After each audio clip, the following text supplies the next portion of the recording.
Okay, so let's begin.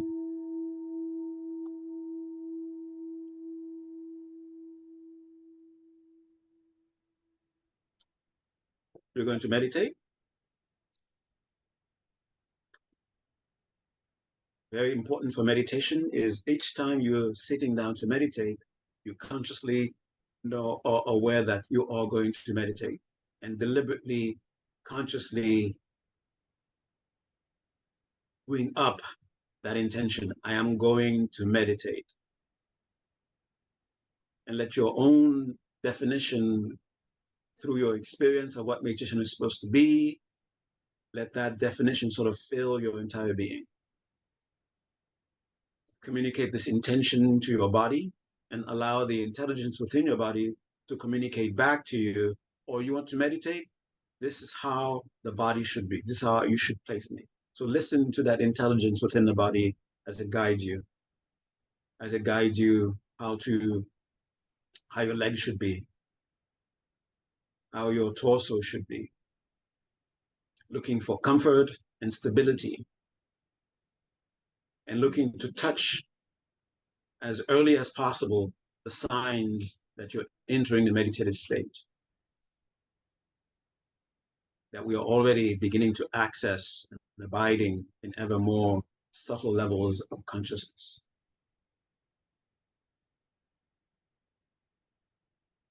Check your arms from shoulders to hands and fingers. Allow that intelligence to guide you. They're placed in such a way that they will help you with meditation.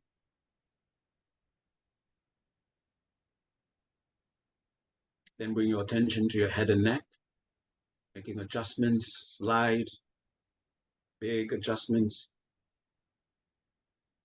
Listening to that intelligence guiding you so that the head and neck itself, along with the rest of the posture, is conducive to meditation. And begin to feel yourself touching the signs already that you're beginning to touch the meditative state. Things that you were not aware of before that are either happening within your environment or within your own stream of being, now you become aware of them. That's the sign that the subtle consciousness is already beginning to arise. You're already beginning to access and abide within them.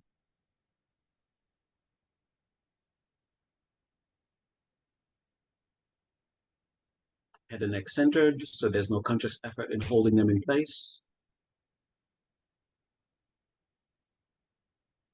Mouth, teeth, tongue resting in their natural places.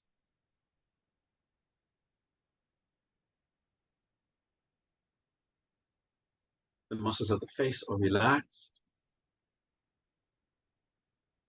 And the eyes are placed in such a way that they help you to go as deeply as possible. So whatever works for you, closed, halfway closed, slightly closed, fully opened, whatever helps you.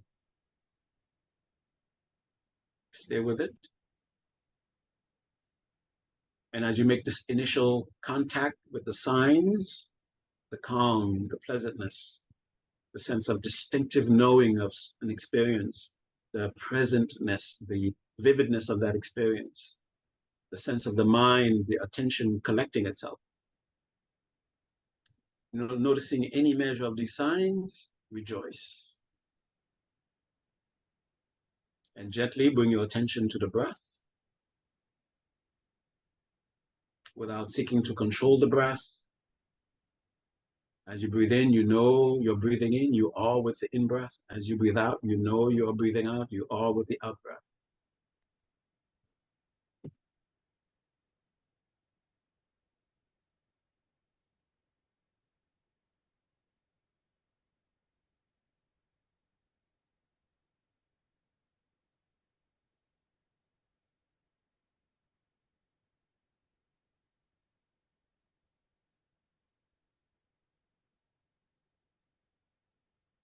And look for what you may consider to be a shift taking place in the very mechanism of breathing itself. a deeper sense of calm, a deeper sense of pleasantness in the breath, a deeper sense of clarity and radiance, a deeper sense of unification of the mind. And whatever for you is your somewhat unique experience that tells you that you are meditating. And once you reach that, once you are aware of that, then you make that final commitment to fully commit your mind to this meditation session. And you sort of sign that commitment with a nice deep breath. And as you let go, let yourself go, let yourself go, let yourself go deeper into the calm, deeper into the pleasantness, deeper into the clarity, deeper into the radiance, deeper into the focus in the body, in the breath, in the mind, letting go, letting go, letting go. And at the end of that exhalation, try to stay where you've reached as you skillfully breathe in. Skillfully breathe in so that you stay where you've reached. Stay in that calm, stay in that pleasantness, stay in that clarity, stay in that radiance, stay in that vividness of experience. Stay in that unification, that measure of unification of attention.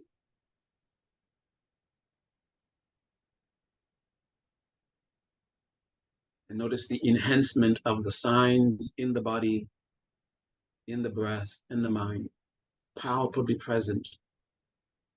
Sense of calm, sense of pleasantness.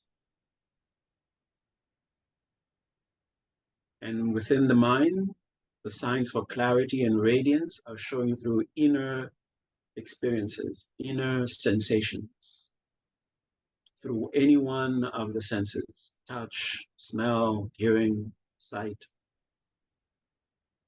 As soon as you notice them, welcome them, rejoice that they are there.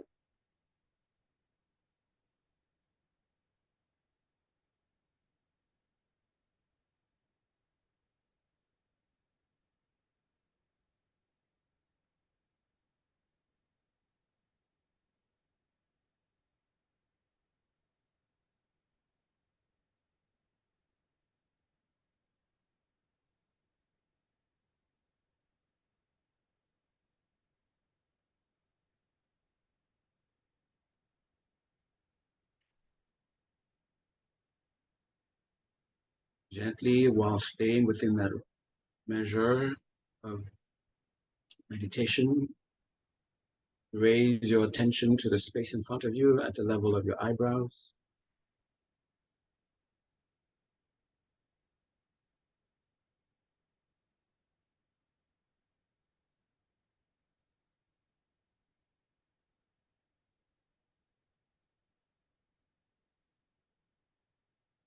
And feel the presence of what is attracting you towards a sense of yourself that you feel would be your authentic self.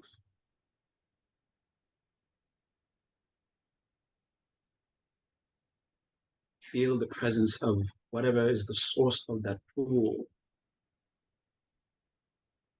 You can even say it is the embodiment of what you aspire to be, what you sense you have the potential to be.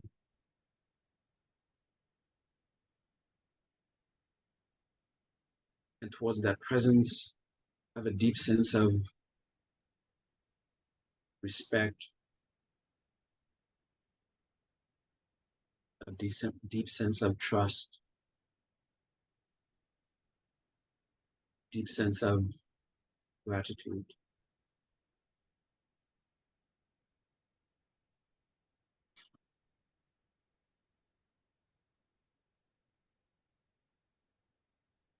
And as you continue to observe the signs, being in the presence of the signs, just continue to relax deeper into the signs as you allow yourself to feel the radiance radiating from that presence, the embodiment of what you aspire to be, the embodiment of what you feel you have the potential to be, your authentic self, whatever that may be. Don't even put a specific form to it, but just that sort of nebulous feel of it, but with a sense of certainty.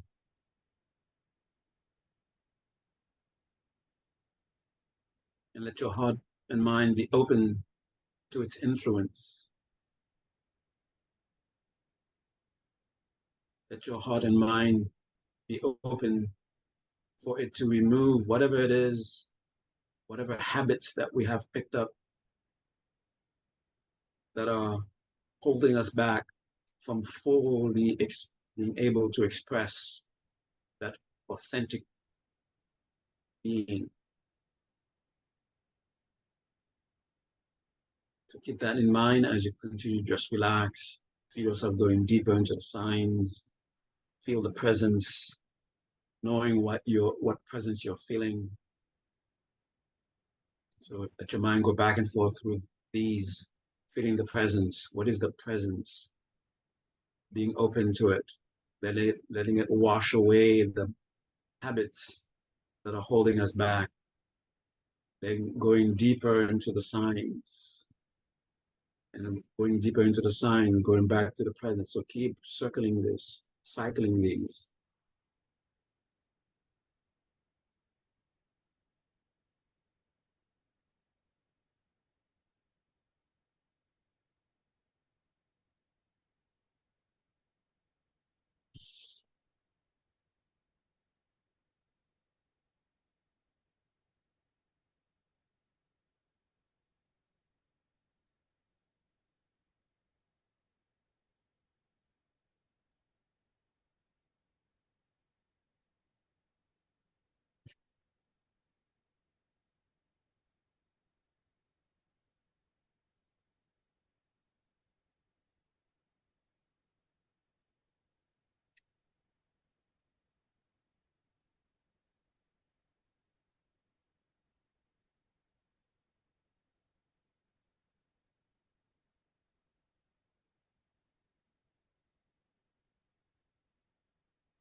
Invite that presence to abide in the very center of your being, in the very center of your heart.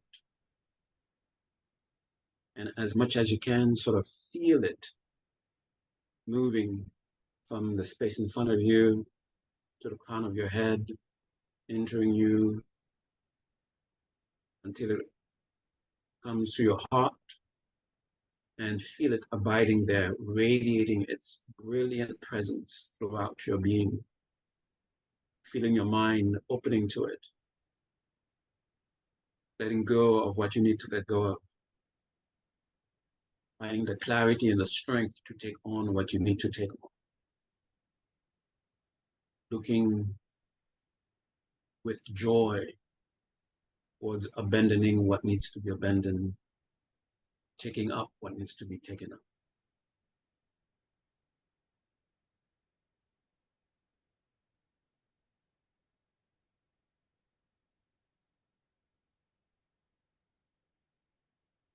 And let the pathways in your mind that will allow you to be able to perceive what you could not have perceived before unless it was open, let those pathways be open.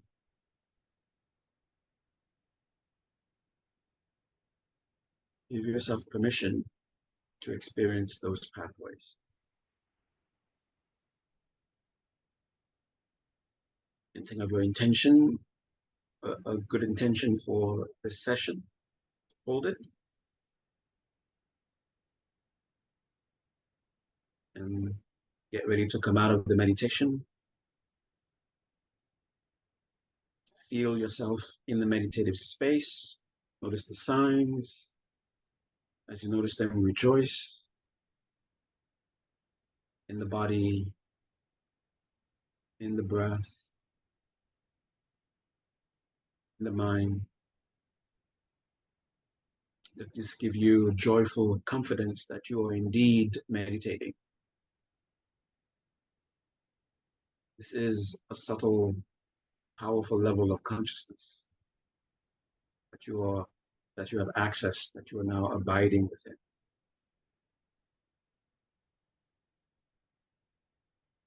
Dedicate to a good session. Get ready to come out. Take a nice deep breath. And as you breathe out, let yourself go into your space. Let yourself reconnect with your immediate surroundings. Deliberately be aware of what's the sounds that are around you, the scent that's around you. Deliberately being aware of the colors, shapes, the lights, the shadows.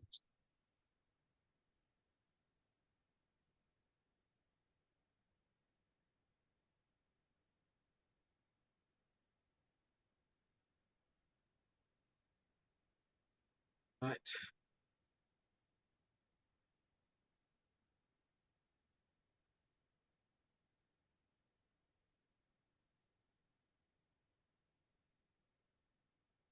Okay. All right, welcome everyone. So, second installment on karma.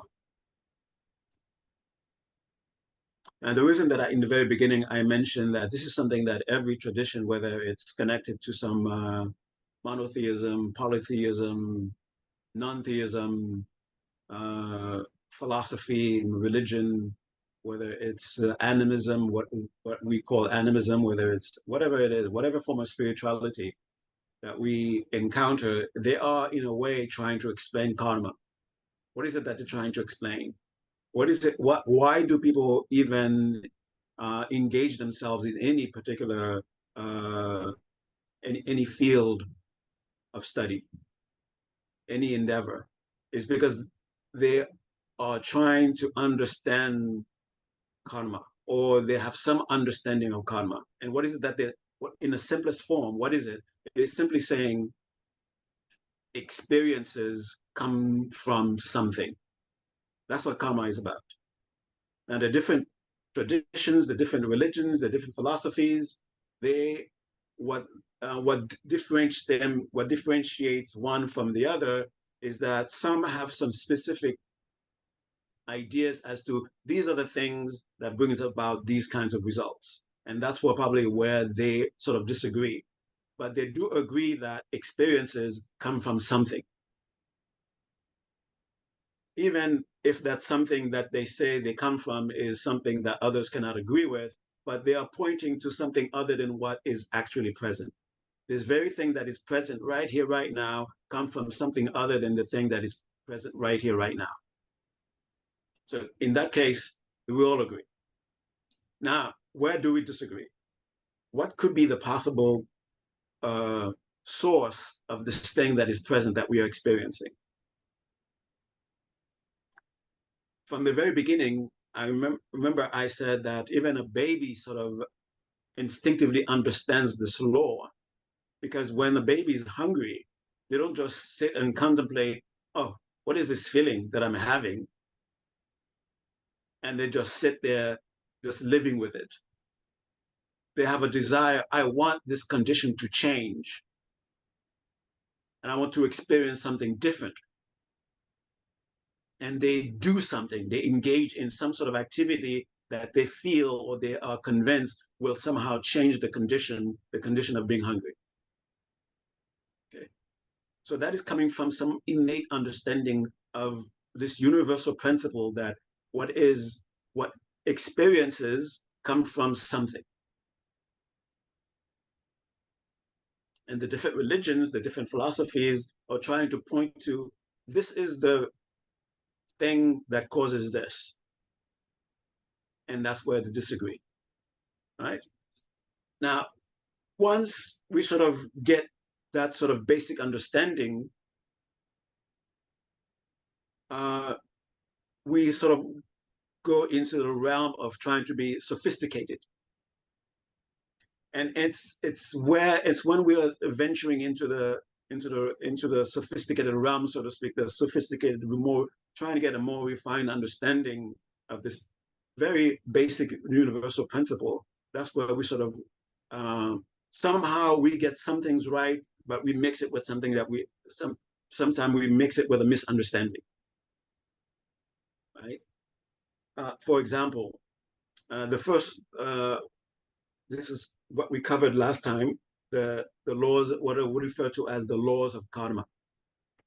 And these laws can be, you could say they can be accepted by almost everyone, but they may have different explanations for them.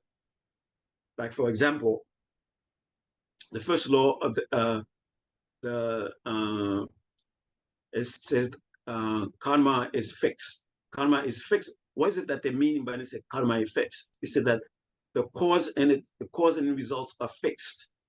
Specific causes bring about specific results. And the example that is given is a seed of a fruit. Like the seed of an apple is the direct cause for an apple tree, for an apple fruit. And the specific cause for a melon is a melon seed. So those things have a direct correlation with each other, where one can only be the cause for this specific result. Now, we have to understand that, and when it comes to this sort of like simplistic presentation of seed as an example, then we start to look at, I would say we are forgetting that we are complicated. We are not as simple as a seed. Like when you do something, when I do something, even though we are doing it's on the surface, it looks like this the same thing, but you bring into it other components that are specific to your history, and I bring to it components that are specific to my history. That makes my cause and your cause, even though they look the same, if you look at we're doing the same thing, I'm saying the same thing that you're saying, but it's some slightly different. Slightly different. So that's why you can't really ask the question, and this is something that a lot of people have received, a lot of teachers have received, been asked, what is the specific cause that I can do so I can have the specific result? You could say, generally speaking, there are certain causes that generally brings about certain a kind of result, but they will not be specific for everyone, because each individual brings their own unique history, their own unique components to an action that makes it slightly different, so that the result would be different from another. Like, for example, so you have the first law, which is the first law of karma, which is specific causes brings about specific results, but that is specifically to answer one question, and it's about, should I be discouraged should I be discouraged when I see myself doing what I know is good, and yet I'm not seeing good results?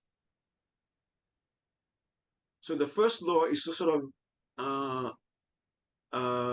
give us confidence, faith, and conviction that no, your good efforts are not wasted. In fact, you have not yet received the full results of your good actions. So when you're seeing yourself acting, behaving in a way that you know, wait a minute, this is a good action, this is a good cause that I've put into motion, but I'm not the result. What seems to be the result of what I'm receiving seems to be that uh, that this law about the fixed cause and effect things doesn't seem to be correct. It seems to be random. I help this person, I get a good result. I help that person, I get an awful result. So what the law is pointing out is your good effort is not wasted, and what you immediately experience after that is not the result of your action, but rather we should think of karma in this way. We don't necessarily create. How would you say? Am I going to put this? So it's not. It's not. So there is a third component. There's cause and there's result. There is a third component that we are not aware of. We are not necessarily creating specific causes for results, but rather we are creating potentials for certain results. And that's what we have to remember. We are creating potentials for results. Okay? Then when we when our when our ethics is challenged and we feel that somehow, I mean, you know those occasions where your ethic is challenged, your moral body is challenged, and you feel that, but in this situation, I can get away with it. In this situation, it doesn't really require this kind of ethical standing. In this situation, because if you take the overall thing, if you take what I'm trying to, the immediate result that I'm trying to get to, it's okay for me to lapse in my morality. It's okay for me to lapse in my ethics in this situation, because we are confused, thinking that, for example, uh, I own a company that pollutes the river, and I'm seeing that my company is making a lot of profit. So I am deluding myself to think that polluting the river is the cause for the result of profit that I see as profit. They're not connected to each other. One is not the cause for the other. The, the real result of polluting the river I have not yet experienced. And the appearance of making profit is part of the uh, deviousness, deception of of habituating our mind with misunderstanding, taking actions with misunderstanding, taking action with not being aligned with the true nature of our reality. So this habit creates ripe uh, conditions of deception where we fool ourselves to believe that something like polluting the river creates profit, rather than seeing the real result of what polluting the river will do, and seeing where the real cause of the profit is coming from. They're not connected to each other at all. So when you understand the first law, the law of that sort of simplifies it as karma is fixed, where uh, the seed of an apple can only give an apple, something like that.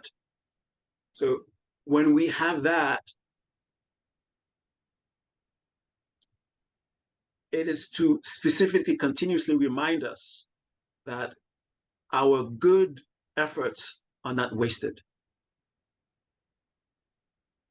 Only um, a, only a good result can come out of a good action. So an ethical action, its result can only be something that benefits you and that benefits others. That is the only connection, correlation between a good efforts, good moral, good morality. And what makes it good? What makes it not good in a simplistic form of thinking about good, but skillful. That is what makes it skillful. That it is actually it's an action done as close as possible to the actual nature of things, to the nature of reality. When an action is done as close as possible to the actual nature of reality, whatever the reality may be, but whatever, and it's closest to its nature, that is a skillful action, and that can only bring about benefit. It can only be a beneficial result. Okay? And to say it in a very simplistic way, it can only bring a good result. Okay?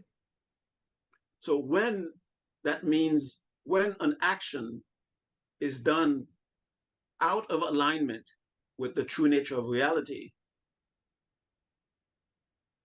it is unskillful.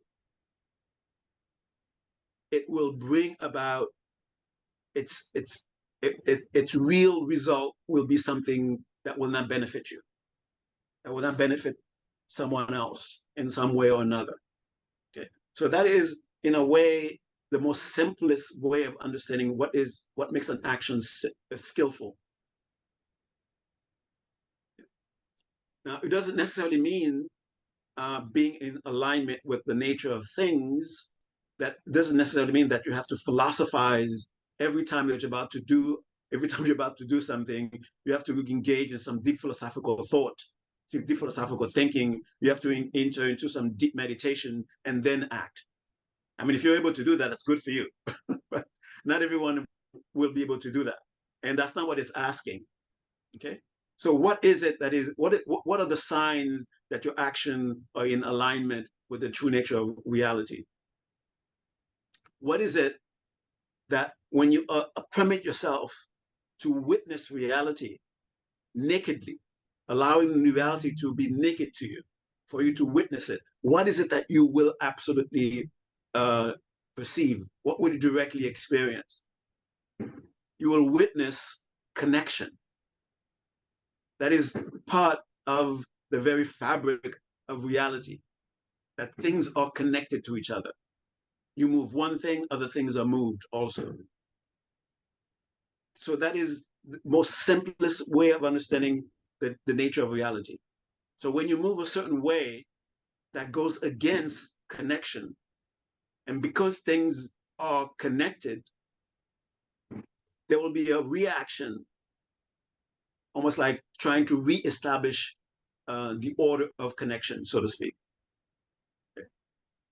And in a way that may sound, I'm trying to be sentimental, I'm trying to be new agey. That fact of the connectedness of things, the interbeing of things, the interconnection of things, that fact is expressed through what we understand so far in our own childish way as love. So if there is some sort of love, it doesn't necessarily have to be completely emotional, sentimental. It could be pure physics, understanding the connection, the interconnection of things, interbeing of things. If you and any expression of that wishing someone else to have contentment is not just wishing for them to have contentment, because there is this connection. Their contentment will sort of leak onto you. Their contentment will in some way connect with your own being content. And so if you behave from a pure place of love, as pure as you can connect, as purely as you can connect with it, that's a sign that you're being skillful. When you understand someone else's pain is not entirely their own pain, that somehow we are connected to that pain also, and having a sincere wish to alleviate that pain, that means that is a sign that you're connected to the true nature of reality. Okay, those are like signs of being in doing things that are skillful. Okay. Now, when we are starting to understand this, because of our dysfunctional relationship with love, dysfunctional relationship with compassion, we may disguise weaknesses in our own, that is, and by weakness, go back to we misunderstand reality in some way. That's where the weakness is coming from. And because of the misunderstanding of reality in some way, we misunderstand love, we misunderstand compassion. Instead, we might even mistake something that is fear or something else, or anxiety. We might mistake that for love. We might mistake that for compassion. Okay, and then we act out of that, thinking that we are acting out of love, thinking that we are acting out of compassion, but we are actually acting out of fear. But since fear and its accompaniments are actually connected to misunderstanding, so we are really, in a way, deluding ourselves, thinking we're acting out of love and compassion, but we are actually being unskillful. But even at that level, if there is a degree of sincerity within us, that even though our measure of love, our measure of compassion is diluted, but there is some inkling within us for true compassion, for sincere love, that will help us. That will help us gain the clarity that we need, so that we get closer and closer to the true nature of what we are experiencing. So sincere love, sincere compassion actually clears the mind, so that we actually see what is in front of us.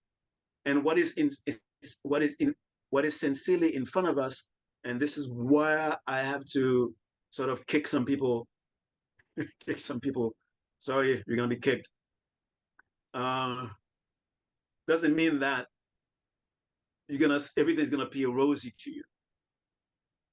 Everything's gonna be nice for you. Okay, that's not what that means. In fact, one of the deceptions that we do for ourselves is we cover up things that are unskillful, things that are painful. We cover them up because we are so afraid of the pain that we are seeing. We cover them up with this fake niceness. We delude ourselves. We do this gymnastic sort of philosophy about imposing on the pain something that it is not. And what is it that we are imposing on it? We are imposing that oh, it's actually a wonderful thing, I'm just not seeing well. As though experiences are always supposed to be something nice, no matter what's happening, whether someone is directly harming you, whether someone is intentionally wanting to harm you and engaging in harming you, somehow you're supposed to feel some bliss. You're supposed to feel something nice. Okay. That's not this. If indeed you're forcing yourself to say, oh, this is nice, or you trick yourself into this sort of gymnastic sort of philosophy where you're telling yourself, oh, it's actually a wonderful thing and it's mad bad karma, there's the karma coming in. It's mad bad karma, I'm not seeing it, it's making me not seeing correctly. this is actually some divine being extending their hands to me, and then my bad karma is making me not see them correctly, and I'm making myself seeing that I'm being harmed, that I'm being hurt. This is not an understanding of karma. As a matter of fact, this is a delusion. And quickly go into the nature of reality is such that it can become any experience. And that experience can go from a spectrum of extreme pain, extreme suffering, to extreme bliss. Okay? That is because the nature of reality, that's what it is, that's what it permits, that's what the kind of experiences we are permitted to have. Okay? That being said, when you are having a wonderful experience, that means the conditions for a wonderful experience are present. And if you see it correctly and you say, I'm having a wonderful experience, you are seeing correctly. If you're having an awful experience, that means the conditions for an awful experience are present. So this very nature of reality, this very potential to be any experience has been conditioned in such a way for experience to be suffering and painful. And to look at it and say, this is painful, when all the conditions for a painful experience are present, then you are seeing correctly. Now, when we are deluded, we sort of mix the two, because we don't want to experience pain, because that is the nature of pain and suffering, an experience that we are having. While we are having it, we don't want to have it. So we may create a fantasy on top of the experience, not allowing ourselves to have a direct knowing of the experience. We put layers on top of it, we put layers of philosophy on top of it, rather than just knowing it for what it is. This is painful, this is suffering, and that's what it is. It's not anything else. It is not fixed. You're not stuck to it forever, but at the moment, it is suffering. That's what it is.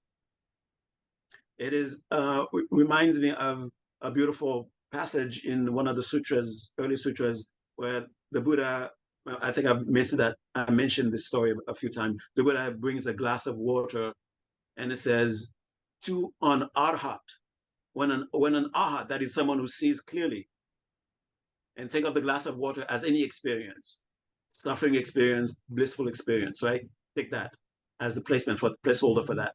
When someone who sees clearly, an arhat, someone who's free of delusions, when you look at a glass of water and they say, this is a glass of water, the Buddha said that person is speaking truthfully. But when a deluded person have all their histories, all their stuff connected to every experience, when they're throwing stuff on top of experiences, when they look at a glass of water and they say, this is a glass of water, the Buddha said, this person is lying. You understand? Until you see correctly, whenever you say, oh, this is this is that, in a way, you're just speaking your delusion. And this doesn't mean that when you are suffering, the immediate reaction towards it should be blaming yourself.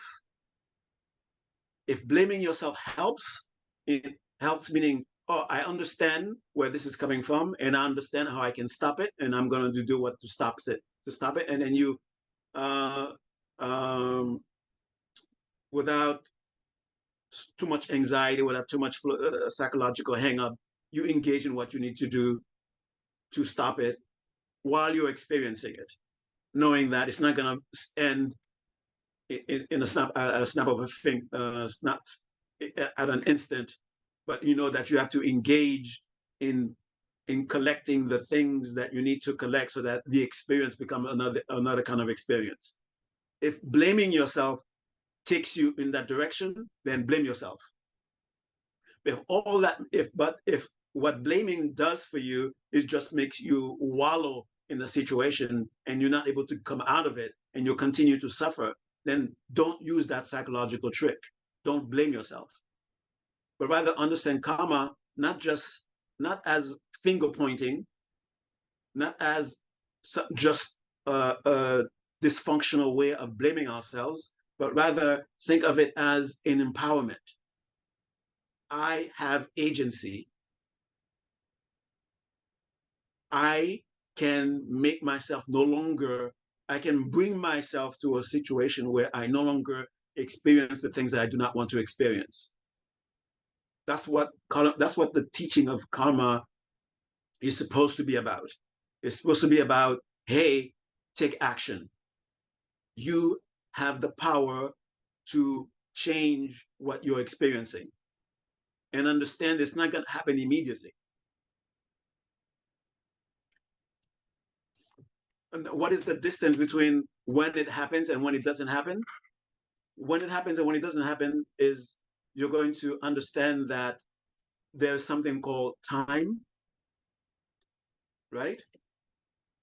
And time is a factor.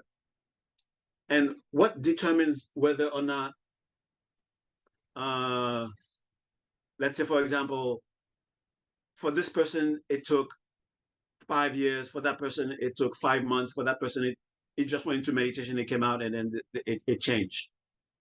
What determines that factor of being able to, the speed with which the change takes place? How close are you to the true nature of things? The more distant you are from that, the longer the time will be.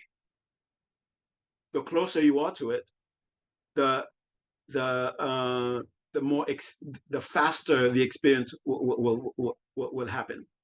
Okay, that's what we should understand as to why does it take so long. Okay, so if you don't want it to take that long, so make sure your alignment with the true nature of reality is more in alignment. The more aligned you are, the faster the results will be. Uh, Also, with that, understand what is it that you're bringing into an experience. What is it that you're bringing into when you're collecting the different causes together? What is it that you're bringing? Intention. I already mentioned about, if are you doing this out of love? Are you doing this with the intention to to sort of be in alignment with love, whatever, in whatever way you can express love in it, in as purely as you can, okay, as purely as you can, not necessarily in a true complete pure form, but as closely as you can to pure intention of love. Okay, so the closer you are to that, that the that plays a factor. Like, for example, two people doing an act of charity, and they give actually the same amount. The result is not going to be exactly the same for each one of them, because they each bring their own history into that. Okay, so how much of a sacrifice was it for one? How much was how much was a meaningless act was it for another? How much how much emotionally invest were they in when they were actually doing the action? Was one of them doing it because they were feeling guilty and they just wanted to ease their guilt? Was one of them doing it out of sincere wish to really, I don't know if this is going to help you, but I really want this to help you? So you can see, so it's not just the act and the amount that should be taken into consideration, but also all the internal stuff that are accompanying it. That's why don't ask me what's the most powerful mantra, because the most powerful mantra will depend. What's most powerful mantra for you may not be the most powerful mantra for someone else because of the connection to that mantra, so to speak, and what they bring with them when they are saying when they are supposed to be saying that mantra. My One of my earliest teachers given an example of a mantra that he was given by his teacher, and it was a very simple mantra, and the mantra was bees don't sting me. Okay, and with that mantra, he did a lot of how would you say exhibitions. Look what I can do. You know, he would go to some bee hives, and then while the bees are there, get honey out of there, and then while he's saying the mantra, bees don't. It's simple. Bees don't hurt, don't harm me. And of course, someone pressured him to say, "Okay, how do you do this? How is it that you're able to do that?" And he gave the secret. He said, "Oh, I just say simply say, bees don't hurt me." And after that, the mantra didn't work anymore, and he almost died because he tried to demonstrate, "Look what I can do," and he said the mantra, and the mantra wasn't working anymore, and the mantra wasn't working for the other person that he gave it to. So the mantra does no longer work, and the bees attacked him. He almost died. Okay, so the idea that there's some sort of self-existent super mantra that's supposed to work, give the same result for everyone, that doesn't exist because we each bring our own stuff with what we are doing. In the same way, where there is no specific action that will bring about the same kind of result for everyone. But generally speaking, when you're in alignment with reality, when your intentions are in alignment with the true nature of reality, when a sincere sense of love, a sincere sense of compassion is accompanying what you're doing, emotionally charged, usually when something is done with those conditions, the result will be beneficial. Exactly what kind of benefit? Like if you have 2% love, it gives you $2 million. If you have 5% love, it gives you $5 million. No, it doesn't work that way. Okay, that is not how exactly how it works. Perhaps you may go to some teacher who knows you so intimately, just like this teacher that I mentioned. His teacher knew him so intimately.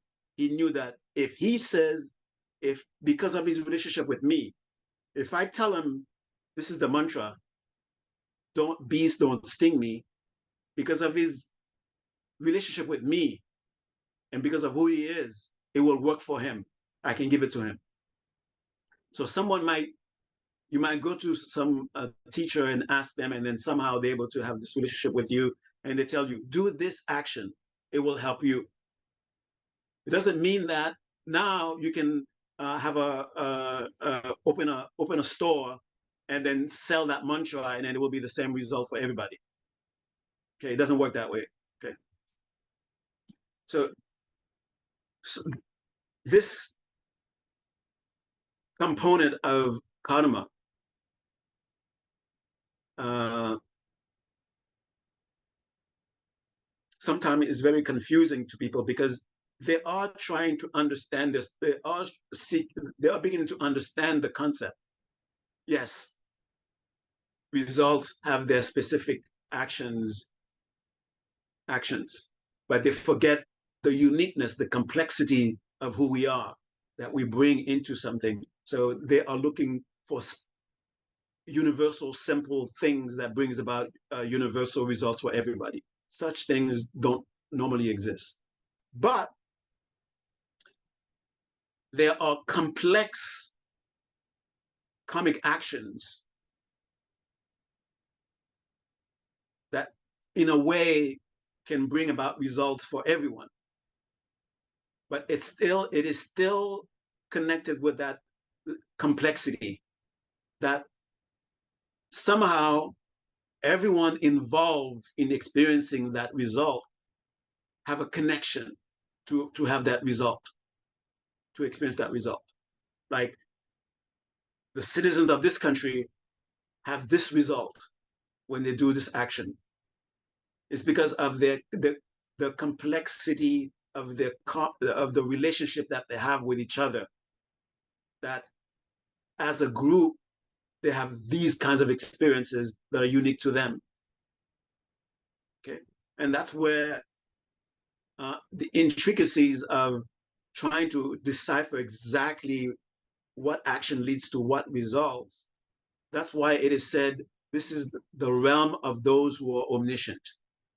Only those who are omniscient actually know specifically what specific causes bring about specific result.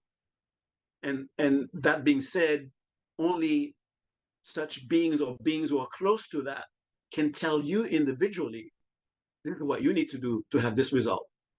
It's not that they're going to tell, okay, everybody in the world do this and then you're all scot free. But they can also, this is where it gets complicated, but like I said, as a whole, the reason that we see each other, the reason that we relate with one another is because that we have certain shared characteristics, or you could say certain shared potentials that can sort of be activated or acted upon on a group basis where we have very similar results. And this is actually a very beautiful presentation, a very beautiful way to understand the interconnectedness and where karma comes into to sort of explain this. Yes, the good deed that you do has a rippling effect. It doesn't just stay with the person at that moment, but rather, and so you could say there are two layers of things happening. So I do the good deed, it creates a potential. Okay, the potential is stays there, but the action itself acts upon other potentials. Okay, and sort of causes them to ripen, or be the condition, be a conditional component for them to ripen. But the potential itself is not yet ripening. Okay, so the action creates a potential, and that potential in being created creates a rippling effect where different streams are connected to it. Like I do a good deed to you, someone who's just witnessing that is affected by it, and you who are affected by it, the people who you come in contact with are in some way affected by the good deed that I did. So that's where the rippling effect comes in. Okay, and the same thing where if I do something harmful, it's not just there's the potential of the harmful things that I've done, not yet right, and then it causes these further harmful effects to take place, where the person who's just witnessing it is affected in a harmful way, in some way, and you who are the direct recipient of this harm, now you will affect others in this harmful way. Okay. A direct example of this would be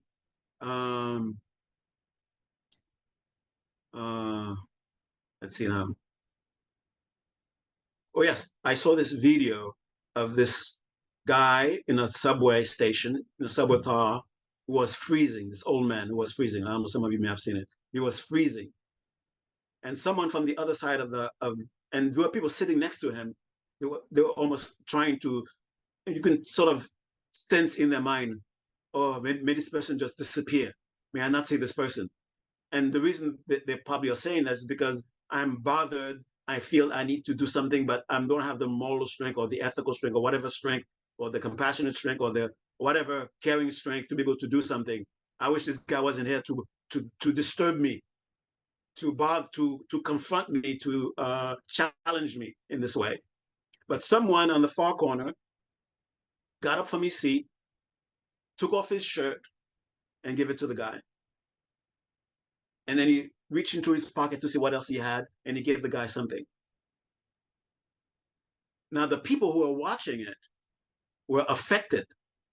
Now, the people who didn't feel that they had the courage or the strength suddenly felt they had the strength and the courage. A lady looked into his bag, her bag, to see what she had, and she had some food, and she gave it to the guy. And someone else looked into his pocket to see if he had some change, and he gave the guy some money. So all these people were affected because one person decided to do something. And now, when these people go home, they will continue to be affected by this action. Perhaps they will feel,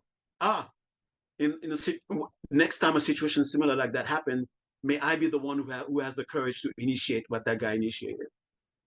So that's the rippling effect of our actions, and that's a nice good deed. And also, an example of a bad deed is don't take stolen things. Okay, that is, if even if you don't know that it is stolen, in some way you're affected by the by the karma connected to it. Okay, uh, and this is a way to sort of explain why is it that a lot of religious different religions, Buddhism, Christianity, whatever, they have uh, um, these rituals that they do for those who have parted, but they're no longer here. Why are you doing these things for them? How is it going to help them? Right? Like after long after they passed away, years after they passed away, people are doing things on their behalf. Is it actually helping that person? Is it actually doing something for that person? Yes, it is, because of their connection to that person. And the way it is explained, fortunately for me, I just received an explanation of this. It says the way you will understand is think of humanity as a family. In the same way, in your own specific family, when a member of that family has some good fortune, that good fortune is sort of shared by different members, right? Because they belong to a family. So in the same way, when because of our connection to that person, when we do something on their behalf, they are affected. It affects them in a beneficial way. I'm not sure if that was a good explanation to explain how is it that we can affect someone, but it made a lot of sense to me when I heard it. But I'm hearing myself trying to relate it to it, and it's not coming out exactly the way I heard it. But it was something like that. Okay, and that explains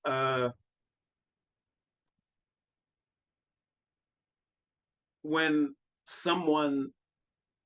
So think of the example of the person on the subway, right? This looks so mundane. So think of an example where you could even say um, when someone achieves something great, even though it's something that they did on their own, it affects humanity as a whole. So your comic actions affect not only you, but it affects those who are close to you, and eventually it ripples out to all of humanity. So when you are meditating, when you're doing something that is in alignment with the true nature of reality, when it's in alignment with love and compassion, you're not only affecting yourself, but you're affecting all of humanity. And remember the first law of karma: do not be discouraged, do not be deluded to think that the immediate experience that you have is a direct result of your good deed. Okay. Have the faith that Milarepa encouraged his students to have. And it's where one of his students praising Milarepa, saying, "Oh my goodness, you're so great, you're so fantastic. You must have been enlightened already. You must be some enlightened being who come here to help us."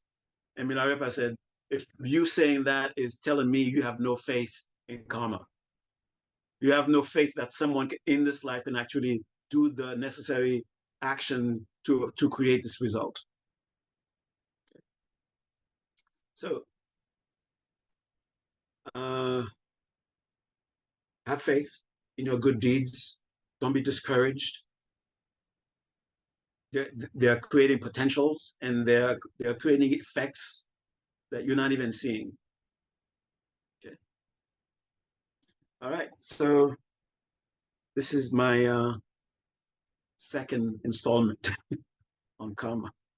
Sorry, I didn't go too deep philosophically, probably, and I didn't mention a lot of terms that you already know. But I hope you at least understand it in a way that is for you practical. Okay. All right. So floor is open for questions or things that you want to share.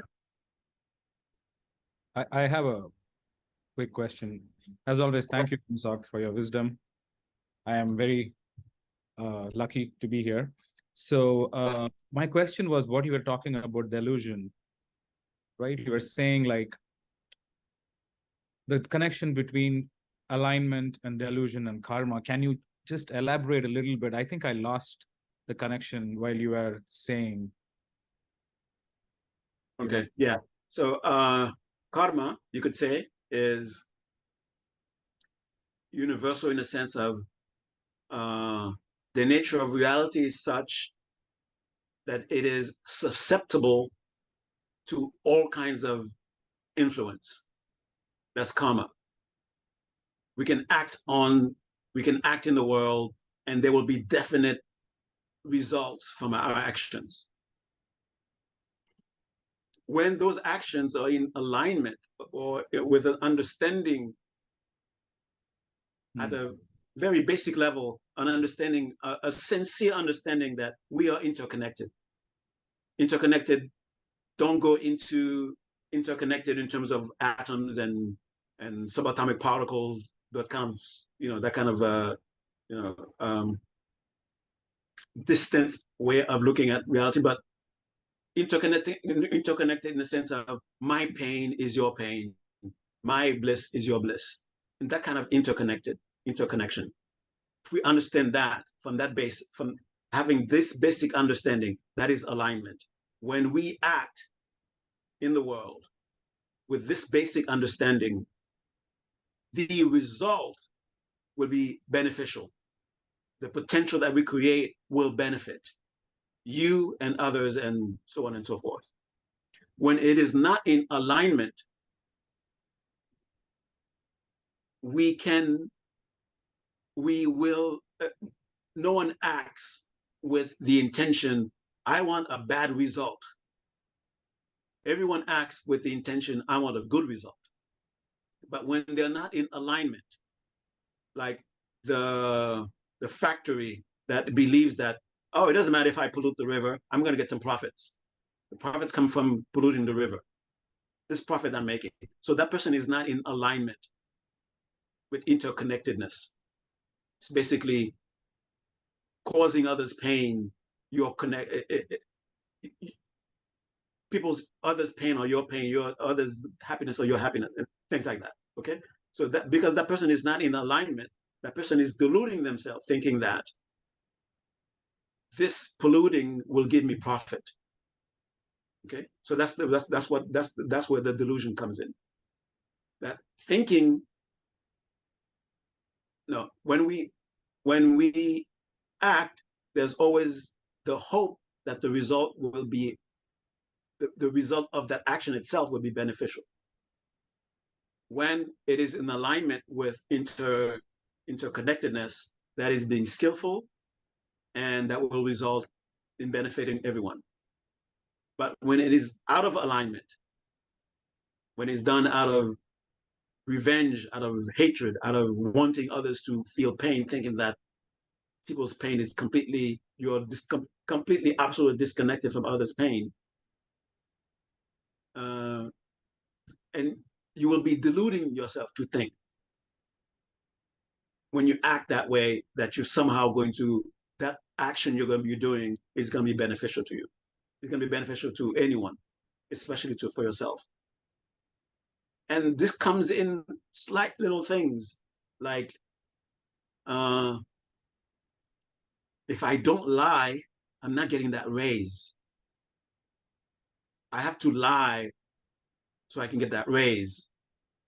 And this is going to be controversial, what I'm about to say.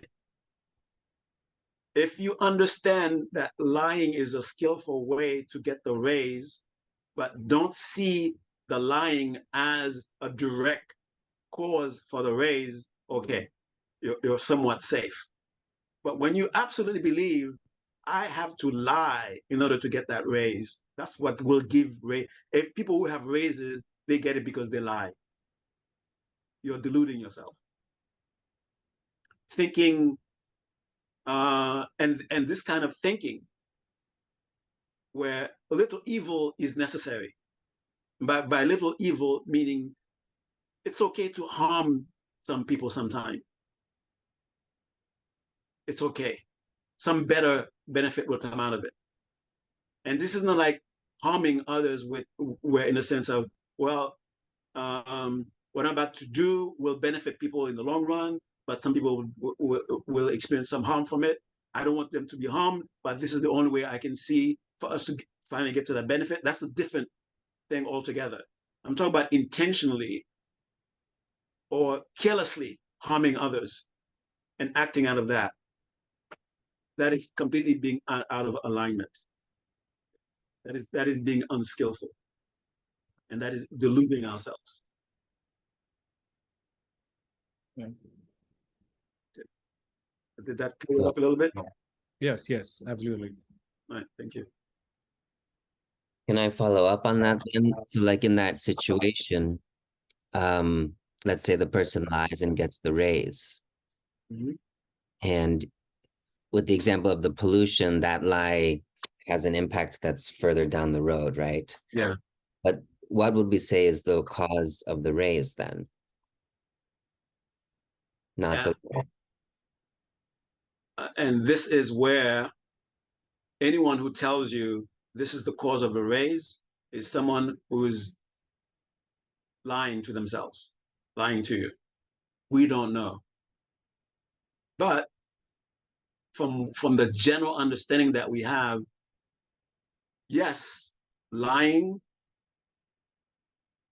did start what you call that cascade of things to take place, but it is not like the seed of the apple that became the apple tree. Okay, that's what we have to understand. It is not the actual cause itself that created the rays. And the deception of what we refer to as samsaric existence, there needs deception for samsaric existence to continue. It is built on deception. That's what keeps it going. So things are set up for us to be deceived. I lie, and then immediately what comes up? Some potential that is not related to what I've just done comes up, and it seems like, oh, that's what this does. When I lie, I get raises. And then we continue to delude ourselves. And what we are doing is entrenching, we are tightening the bond to our own imprisonment and not knowing it. And it's the year 100. We keep doing this. We keep thinking, oh, it's going to get better. It's going to get better. And the year 2023, now it is better. Now I can kill you from my for my laptop. I don't have to come to you right in front of you and then exert physical strength. I can, oh, the only strength I need to do is just press the button and then you're dead. And somehow we think that's better.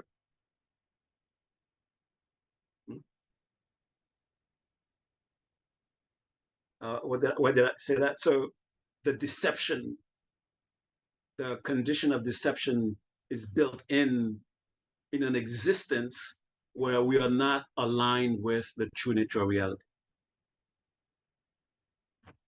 It self-perpetuates itself. Where what seems to be the thing to do to get the good result is actually, when we are deceived, it's actually the thing to make something even worse to take place. I see. And karma is saying we can act unskillfully and create an unskillful world. And karma is saying we can act skillfully and create a skillful world. Exactly. Okay. Yeah. That's why, like, I was thinking about cycles of violence and abuse and family and ancestry. That's perpetuating that same thing, just the opposite of the man in the subway with the jacket. Yeah.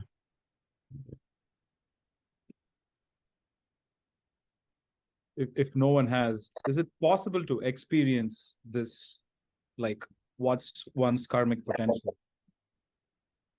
Yeah, it is possible to experience it. And the only way to be able to have that experience is be a good meditator. Okay. Okay. Yeah. And when you're aligning yourself, sometimes you have glimpses of connections that you were not even looking for. They just show up. It's like you open your eyes, whatever is in front of you, you will see. If your eyes are good, not like mine.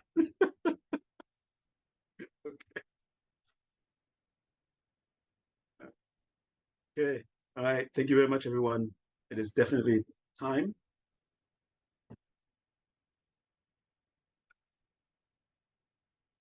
So we're going to do a closing meditation. Same closing meditation that we always been doing since COVID.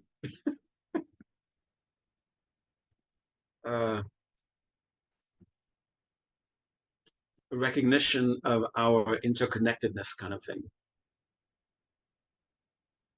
Okay. Oh, so bring to mind that we're going to meditate.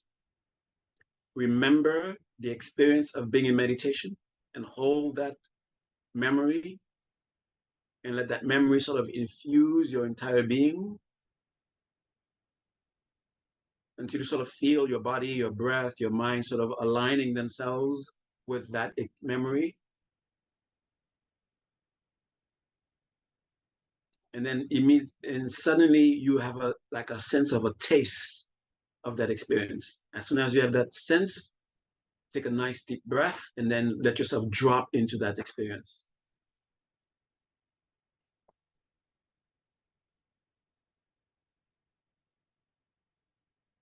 Notice the presence of the signs, rejoice, the presence of the signs in the body, in the breath, in the mind, rejoice.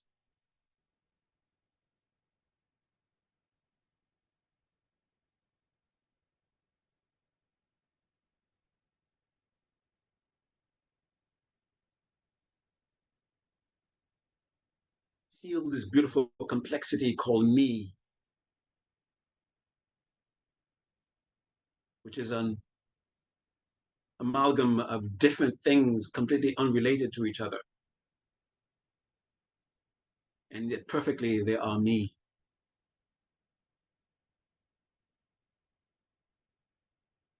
And when any part is in need of something, it's not, oh, leg needs something, hand, can you help? But hand helps leg thinking, I need help. So how hold that in your thoughts, in your mind, that sense of unity of me, and beautiful complexity of me. And now see us sitting in your very space in a circle. And to help us understand us as some sort of unity, think of someone else looking at us and says, and it says, that person doesn't say, here's her, here's she, here's him, but the person says, look at them. So feel that sense of unity that the person is pointing to. And as we feel that sense of unity is manifesting in the very midst, in our very midst, as a bright presence. It is there to help us solidify the sense of usness, the same way the left hand feels the right hand is me. So we feel each other as me.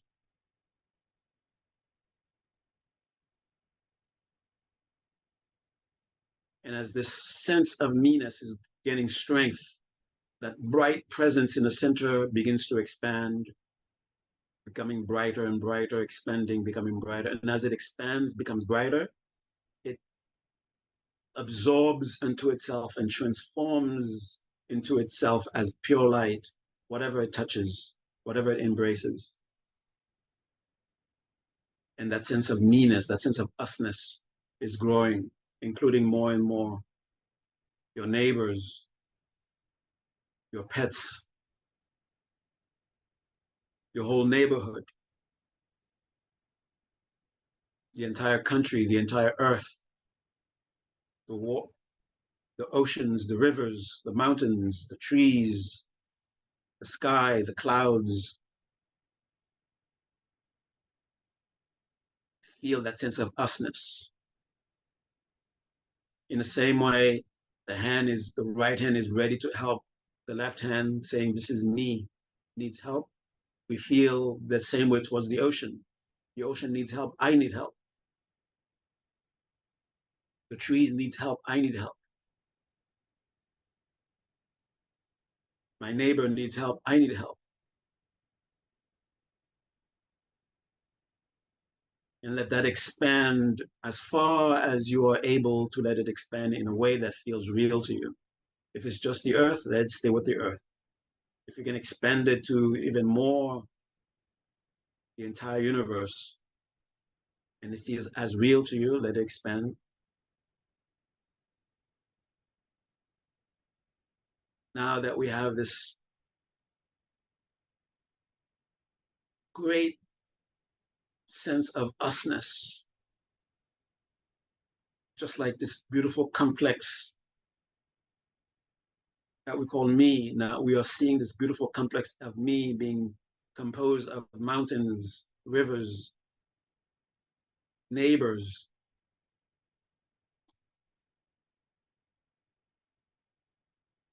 And now we no longer need this sort of symbolic appearance for this idea, for this realization to be held onto. So this bright light begins to shrink.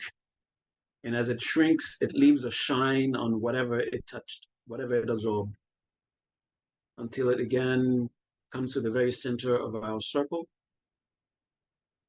And we are convinced, when I sincerely help myself, I'm helping all of us. When I'm sincerely helping us, I'm helping myself. And even now, with this realization, we no longer need this symbolic bright presence in the center. It becomes rays of light that is absorbed into each one of our hearts. And we hold on to the conviction. When I sincerely help myself, I'm helping all of us. When I sincerely helping us, I am helping myself.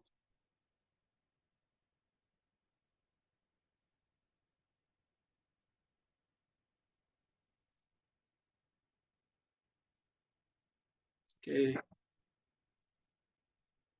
Remember that authentic sense of self that is been dwelling in your heart from the beginning of the session.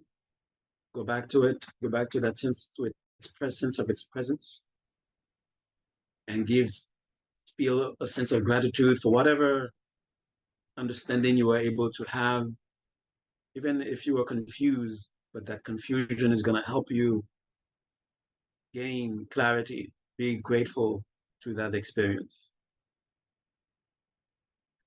and wish to share whatever gifts you may have received by dedicating tonight, or whatever sincerely concerns you. Be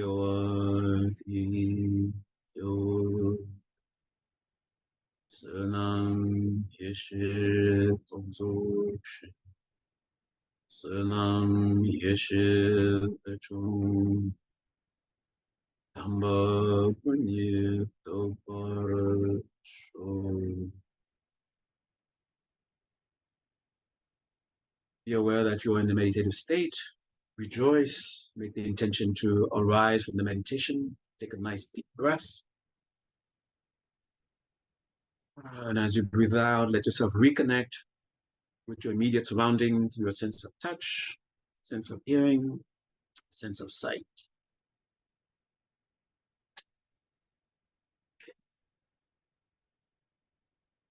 All right. Thank you very much, everyone.